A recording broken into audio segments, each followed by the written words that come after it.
clarify at the end. First, stage 1. Dilation. When does it start?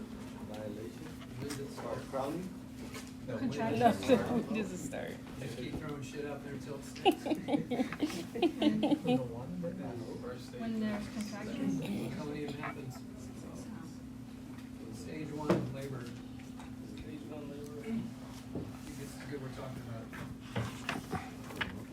Beginning of contractions. Beginning of contractions, right? Until,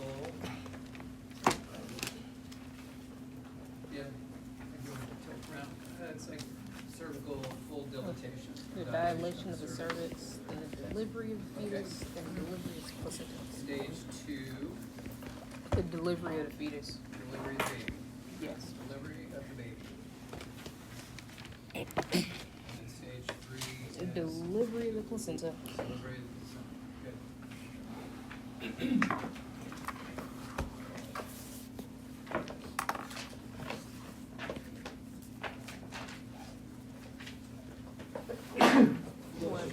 Negative.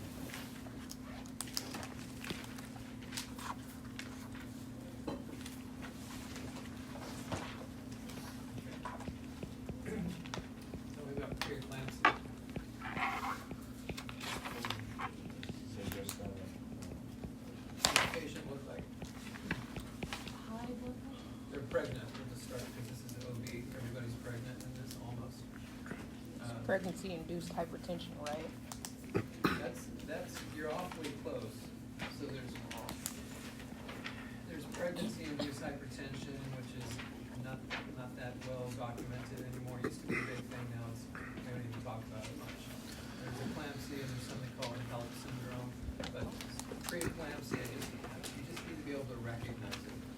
Again, I could have put this in with the recognition stuff yesterday. Like, how do you recognize somebody that's preeclamptic? Severe persistent headache, right? No. Headache is number 1. It's number 1 because I think 75, you don't have to remember these numbers, but like 75% of people that are preeclamptic have a headache. So headache, 100%. Headache, 75%, but that's number 1 most common. What's in a couple more? Swelling in the hands and feet.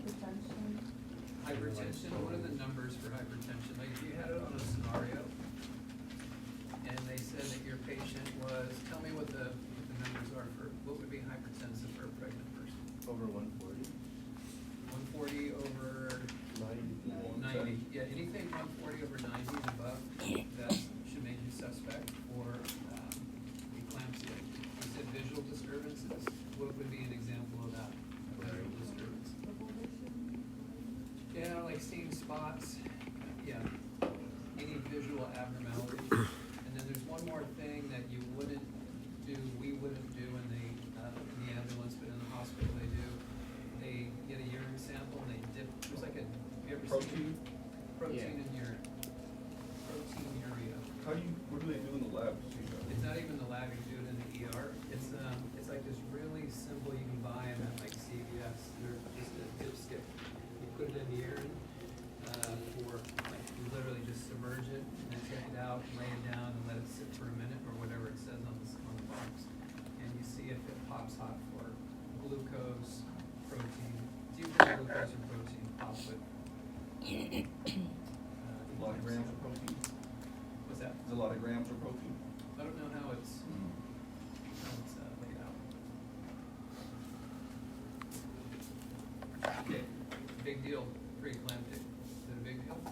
Yeah. First trimester, second, third? Let me 20th. get rid of the 3. We'll just say the first half of pregnancy or the second half.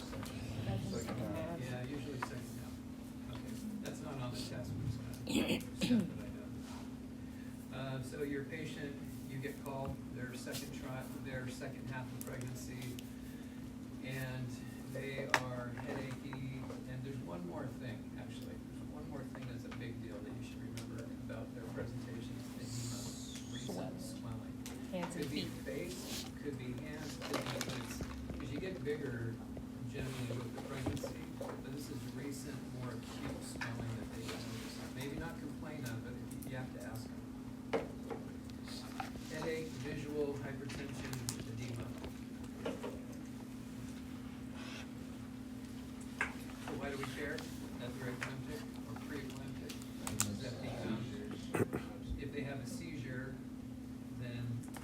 their condition to eclampsia. So eclampsia is preeclampsia plus a seizure. If preeclampsia has a seizure, we call it eclampsia. We really don't understand the mechanism why people seize. There's a couple, theories, but they're not founded. It's not set in stone, but anything.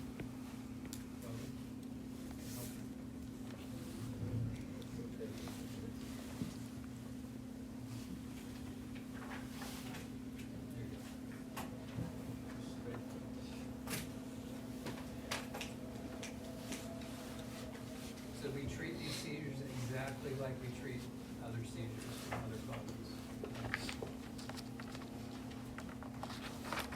One thing that you would want to remember to do is on your seizure patients, as you would on every altered patient, is get a blood sugar.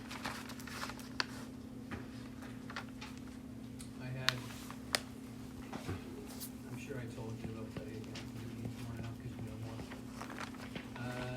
Guy in the Navy, in the late 80s, got a heart rate over 100, what do you do for that baby? Dry mouth. Skin to skin. Yeah. Yep. Dry them off. You're just gonna do the quickie, dry, warm, put the beanie on. Are we gonna suction this kid? Heart rate over 100? No, he's gonna go to mom soonest. Dry, warm, stimulate. Okay. 60 to 100, what are we doing? We're doing the others first. We're continuing the drying, warming, stimulating, but then now we're adding BVM. And then at the rate Bless of you. up 3 to to 1. 40 to 60. 40 to 60 per minute, so it's nearly 1 every second. It's Yeah. fast, okay? Make sure you follow all the rules of good placement. I'll tell you with a baby, everything is so compact. If you see gastric distension, that's you guys putting air in their stomach. Just want you to know that. They're not air gulping, well, I guess they are, but it's iatrogenic caused by the healthcare community. Distension.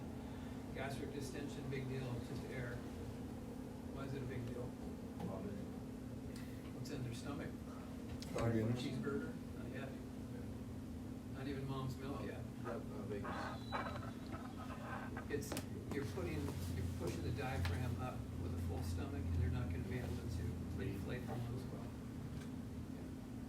Yeah, eyes for Mark, you can take the kid on their side, compress the stomach, and let the air come out, suction it, and roll the kid back. Okay, and then, 60, less than 60, says greater than, less than 60, what are we doing? So we're doing CPR. Yeah. And, once again, the rate? 3 to 1. Thumbs encircling the chest. Okay.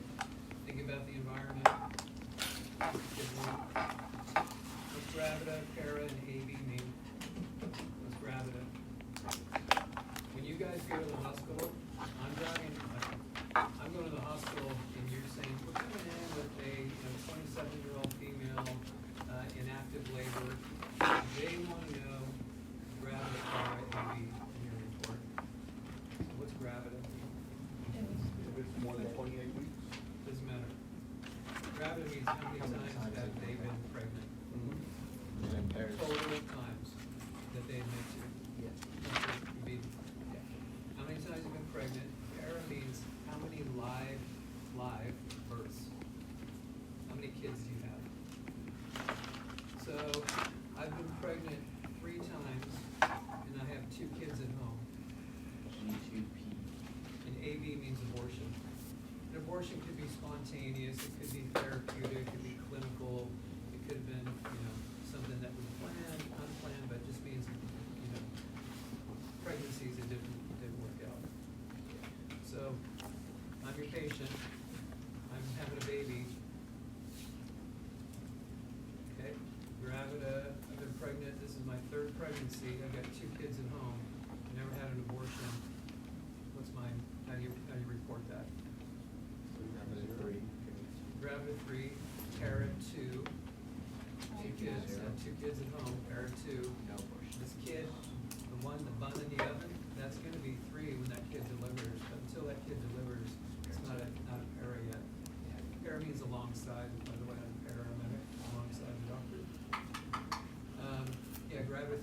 para 2, AB 0. Okay, now, true story. I'm white trash, as if pregnant 20 times, one child, the rest are abortions. I do drugs, I do methamphetamine. It's a true story. And I'm pregnant right now. How do you say that one? Pregnant 20 times, one child, one in the oven, and the rest are abortions. So Gravida 20, para 1, maybe 18. 18, so I got 19 you have this one. year. I'm pregnant now, so that's 1. So 20, pregnant 20 times, this makes 20. I've had 18 abortions, I got 1 kid. So the para and the abortions have to equal the gravida. Okay, one last one, just surprised that you guys didn't go over this more, but this is a real deal in your radio reports and your charting. Your patient is 35-year-old, gravida 3, para 3. Successful labor. 3 kids. And she's pregnant now. Gravida Oh, 2, 2. then have 0. She's got 3 kids. She's gravida 3, para 3, AB 0. Say again? She have twins? Yes. Oh, I get that. So at one pregnancy, she had two paras, right? She had twins. It's just, I only bring that up just to make you think about what this really means. It's a little bit of a mind bender. So But I can show you what an abacus is, and you can figure it out later. each child is an extra para, but each pregnancy is 1 gravida. That's right. Alright. You can be gravida 1, you've been pregnant once, and be para 4. You had 4 kids. Okay.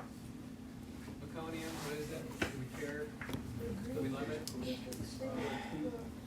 That's in Inside their bowel And movement. then not The first bowel included movement inside the stomach, because of this, yeah, the stress. Inside the amniotic fluid. So it's a baby's first bowel movement.